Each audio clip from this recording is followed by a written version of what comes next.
Hey everybody out there, this is Seto, and today for you guys we're going to have a very interesting video. We're going to talk about what is a good format in today's game. Yes, what is a good format anyways? I mean, you always hear, well, this format sucks. Or this format's very good, it's diverse. Or this format is bad for this reason. Or it's good for this reason. Each person has their own interpretation of what makes a good format, quote unquote.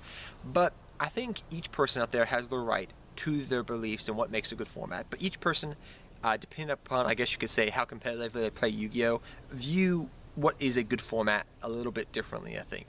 So that's what we're going to talk about today. The different viewpoints of what some people consider to be a good format and what I personally consider to be a good format. So tell me down below in the comment section after watching this video, guys, what do you consider a good format?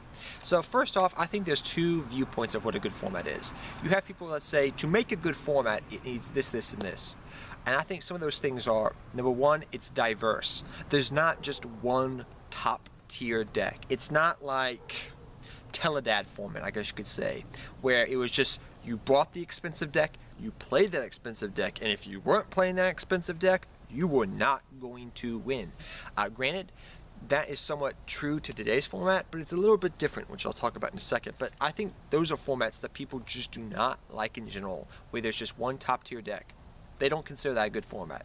They want diversity, which is something I'm going to harp on a lot in this video. They want something that's a format that's diverse, where the top meta decks that people consider, or the decks that Konami's currently pushing, they have Achilles heels. Rogue decks can counteract them to some degree and can kind of stay competitive. They can be the underdog. There's not just that one deck. There's multiple decks. There's 3 or 4 or 5 decks out there that could possibly top.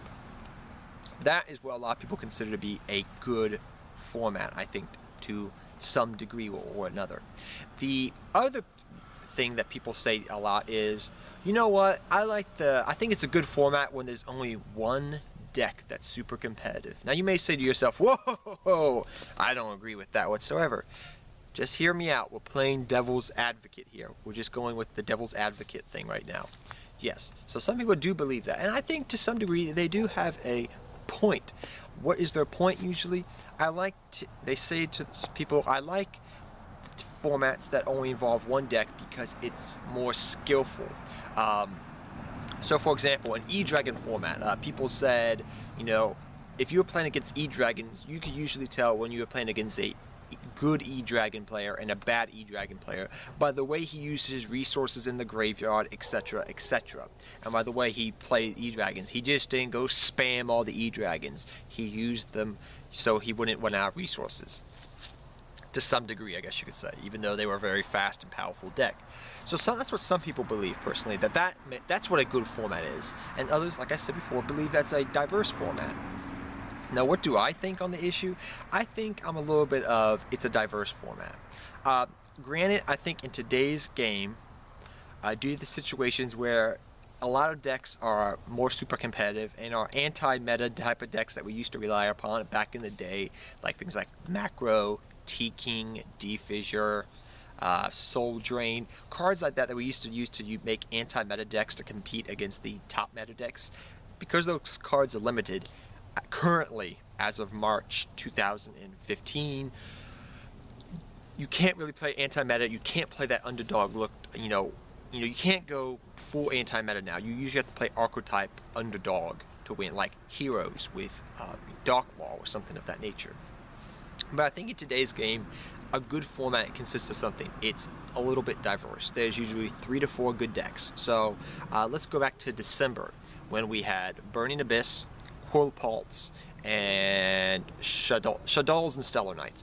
Those 4 decks, for the most part, were all competing for spots. So you could take that to a regional, and you had the possibility to top with those decks because they were considered good decks. They were very diverse. You kind of had that triangle effect where this deck is weak against that, and this deck is good against that, etc., etc. It has its pros and its cons against the other deck, if you know what I mean. So it's good against this deck because it can beat this deck, and this deck can beat that deck because of this, if you get my drift. So that's what I'm saying. I think in today's game that's good. That's what a good format is. It's diverse. It may not be as diverse as we all wanted. It may not be as innovative as hat format, you know, where we create our own deck, or Rescue Rabbit format, where we create our own deck that's cheap and we beat other decks, top tier decks like Konami makes. We beat them with those decks. I mean, that happens still. Look at hat format. Look at Rescue Rabbit a couple years ago. It happens here and there. It doesn't happen as much as it used to. But I think those formats are really fun. And I think the other thing that makes a good format is it's diverse. So diverse and innovative, for me, make a good format. It's diverse, multiple decks can compete, and it's innovative because people can play their little tech cards to surprise their opponent, to win and achieve victory. So that's what I think makes a good format. I apologize if this video was a little confusing, but that's just my gist of what it is. Different people have different perspectives, and my perspective is I think it's diverse and innovation. Just my thoughts. So tell me down below in the comment section, guys, what do you think makes a good format? And until next time, guys, take care, have fun dueling, good luck dueling, and I'll see you all next time. Seto Kaiba, I'm out of here, guys. Till next time. Take care, everybody.